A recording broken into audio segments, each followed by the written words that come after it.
spell it weird, so it doesn't count as the same. So it doesn't count. So anyways, up here it's like a really really big football weekend. It's kind of like every Sunday down in the States, which really seems weird in my opinion. But for me, it was a really great weekend because well, it sucks, but it was good. I worked most of the weekend. I pretty much spent all Saturday at work. But you did get a chance to go up and watch the Labor Day Classic. And it was a classic. Between here in Canada, between the Winnipeg Blue Bombers and the Saskatchewan Roughriders, which is considered to be the Labor Day Classic between these two teams.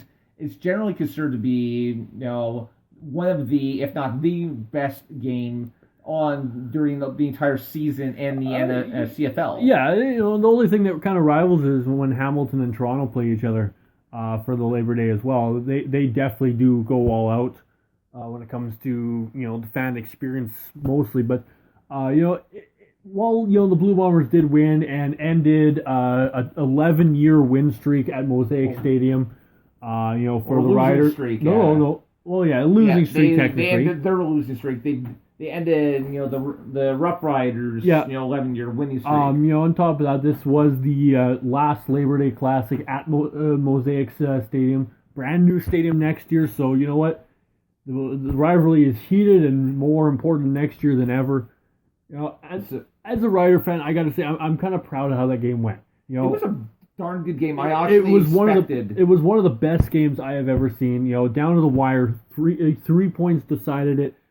And you saw everything. You saw a punt return, touchdown. You saw missed field goals. You saw missed extra points. Like you saw fumbles. You saw fumbles of fumbles. It was a phenomenal game that It absolutely was. And to those Americans, watch it. Give it a chance. Our football doesn't suck. It's actually entertaining. It is. So get back into the show as I had brought up at the beginning of the show. Mel Gibson apparently has at least a little bit of disdain towards Batman versus Superman, and part of that was in a recent interview that he went off and did with Deadline. He was asked about if movies really need big budgets, and he said he didn't understand why a movie could possibly need that amount of money, and he went off and talked about how some movies are $180 million. And questioned why a movie really needed to have that much.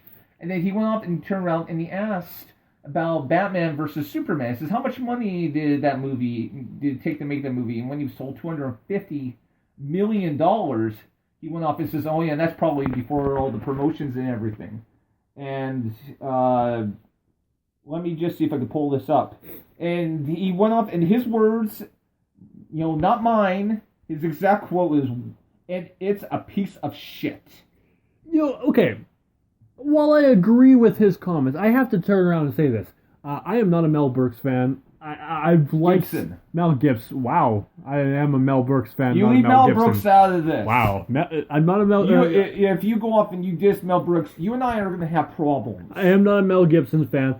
As far as I'm concerned, I don't really think any movie he's been has had a low budget, when it comes to making it. So, the guy really doesn't have a leg to stand on. I would go back, and without being able to do research, I suspect that even at the height of the franchise, the Lethal Weapon movies probably did not cost anywhere near to $180 million, let alone $250 million to go off and to make. Okay, but look at the times. Definitely look at the times. I still suspect that even with inflation, they probably still wouldn't. Now, having went off and go off to say that he did go off and admit that the whole superhero genre is not something that's really for him, and he went off and he made a joke about it. Says, I'm not interested in this stuff. Do you know what's the difference between real superheroes and comic book superheroes? Real superheroes don't wear spandex, so I don't know. Spandex must cost a lot. Okay, whoa. Is he trying to describe himself as a superhero? Because I'm going to stop that now. Again, if you look at the movies during the height of his action career, he did some of those characters he went off and Oh, no. There's a difference. There's a difference between the ones he's portrayed. He's kind of trying to portray himself as a hero in real life, and this is a guy who's pretty much been shunned from Hollywood. But that's not because of anything he's done in movies. It's what he has done outside. I'm not films. talking about him in the movies. I'm talking. This is a guy who wants to criticize superheroes because they wear spandex. This is a guy who is probably one of the most disliked human beings I don't around. think he's necessarily disliked. Going off and the police officer who he actually went off and used slurs towards has went off and has openly said that Mel Gibson should be forgiven. That they have seen Mel Gibson, how much Mel Gibson has changed since then. And so, I mean, the thing about Hollywood is Hollywood is definitely very fickle. It's as long as they think that you're good for them, it doesn't matter what you do, they'll welcome you back with open arms. But as soon as they think that you're no longer worth to them, they will go off and they will blacklist you, and it's almost impossible to get back in. Then why is M. Night Shyamalan a ding-dong still around in Hollywood? Have you noticed he hasn't done anything really successful, and very few big-time actors will go off and will darken his door? The guy has rarely done anything successful in his entire career. He had a couple one-hit wonders, that were worth watching, and then immediately followed it up. In the first couple movies when he did a couple twists, but by the time he got to The Village, and there was 17 different twists within the span of 5 minutes. I realize I'm exaggerating a little bit, but I mean... It was 14. It was 14, thank you. It just came to show just how reliant he'd become on that. And it's all he knows. Went up and put, their trust in him, and I'm looking at you, Will Smith, was doomed to failure. Okay, I am a Will Smith fan. I love the guy's stuff, right? But even I was not willing to sacrifice my well-being and sanity to watch that debacle that M. Night Shyamalan Ding Dong puts out. And then you just look at how badly he went off and messed up The Last Airbender. And enough said. Once again, did not watch Shyamalan Ding Dong's Last Airbender. I went off and watched The Last Airbender based off the Avatar TV series strictly because I was a fan of the source material. And the reason I didn't watch it was because I was a fan of the source material. So, anyways, I mean, I guess we get on this, and do you agree with him though? Do you think that Hollywood is throwing too much money at at doing these movies, because it's really hard? I mean, he goes up and he brings up the fact that after I didn't read the quote on it, but after you have to end up paying taxes on that. When you spend that much money on a movie, it's really hard to go up and make any money back after that. I don't care about any of that. The amount of the money that they pay, and the amount of money that goes into taxes and stuff like that. How is that bad?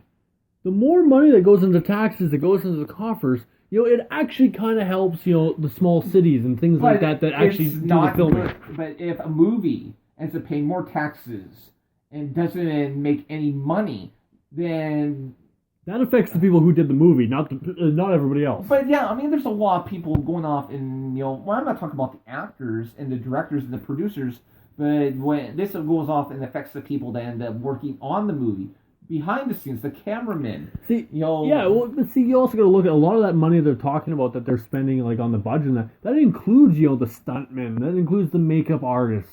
All the salaries they have to pay along the way. And yeah, it's not the studios go off and they struggle.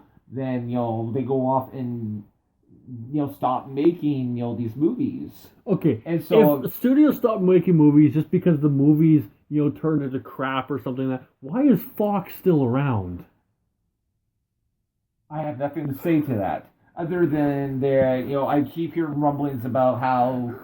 Fox still is optimistic about making a decent Fantastic Four movie. I puked in my mouth. Just the thought of Fox thinking they could do anything good in Fantastic Four when they have failed to prove that they could even have a proper storyline for Fantastic Four. Too true. Too true. But anyways, but I guess you and I are kind of on the opposite ends of the fence. I agree. I do think that the budgets are getting out of hand. I do feel that especially consider how bloated it's been revealed that the Batman versus Superman turned out to be. I mean, that was a movie that probably didn't start off. I bet Warner Brothers did say, hey, you know what? Let's throw $250 million at this thing. They probably started it smaller, and gradually, the budget got bigger and bigger and bigger and bigger. It got to the point where it didn't matter how successful this movie was. It was a success. I mean, I believe it made over $4 billion eventually. But considering how hard it was, I mean, that's just the budget of the movie. That doesn't include all the money that they would have spent to advertise the movie. So how much money did they really make? And then, of course, there's the questions about Suicide Squad and about the Marvel movies. Are these movies as successful as they could be or should be if the budgets had remained more in control? See, the thing though is, okay, money isn't always everything. We fully admit that when it comes to Hollywood. But at the same point, though, when it comes to certain movies, when you have continuously put out, these really great movies along the way, such as, Independence Day, Star Wars, which have relied very heavily on special effects, CGI, and, and all these, special stuff like that, you have to really kind of go forward. And but also when you're basing it off comic books, you're basing it off books, things like that, it's going to cost more because it's more of a fantasy than it is a reality. So, but as J.J. Abrams was able to do in Star Wars: The Force Awakens, he went back and kind of redid what Lucasfilms was forced to do during the original trilogy. And there wasn't that much CGI. They relied a lot on more simpler special effects. And that's why a lot of people had some issues with the movie. It had that grainy feel. And that's the way it should be. Yes and no. I mean, you and I, we both agree. If we don't disagree on, we disagree on a lot of stuff. One of the few things that we will agree on, though, wholeheartedly, was that the original trilogy was much better than the prequel trilogy, and one of the aspects of that was that George Lucas became too reliant on CGI, for those original movies. It looked really crappy. Well, yes and no. There was many flaws with the original one. Some of it was storyline, Jar Jar Binks, the death of Darth Maul. So there was a lot of issues more than just did they use too much CGI? Or did they not, use enough? There was aspects of the storyline that were flawed and cracked and just didn't make sense. And I still am really pissed off they didn't make, Jar Jar Binks into a Sith Lord. If you guys don't understand, there's some great theories that are on, the whole Jar Jar Binks thing. I will go off and sorry, I'm just taking a moment here to kind of get my head wrapped around that. See, we'll discuss that again. If you want to know more about the Jar Jar Binks theory, though, check out the Stupendous Wave channel on YouTube. He's got some great Star Wars theories on there. One of the videos, he does go off and goes into full details on the whole Jar Jar Binks is a Sith Lord theory. And if you like what he's doing, tell him that we sent you. Yeah, absolutely. Tell him the Mask Guy and Captain Fizz, or Captain Fizz and the Mask Guy, if you will. I gotta stroke your ego a little bit here. That's all you're stroking. That's all I'm stroking. I guarantee you. And hands off. But anyways, we're definitely getting a little off topic here. I have to go a little back on topic here, but you look at Ghostbusters. Okay, this is a movie that did not have a huge budget, and it still bombed. So the money isn't everything. That's too bad. And I went off and I did mention it. I don't know if I mentioned it. I don't even know if I reviewed it on the show or not a few weeks ago. But it's too bad because I was shocked how much I actually enjoyed that movie. It was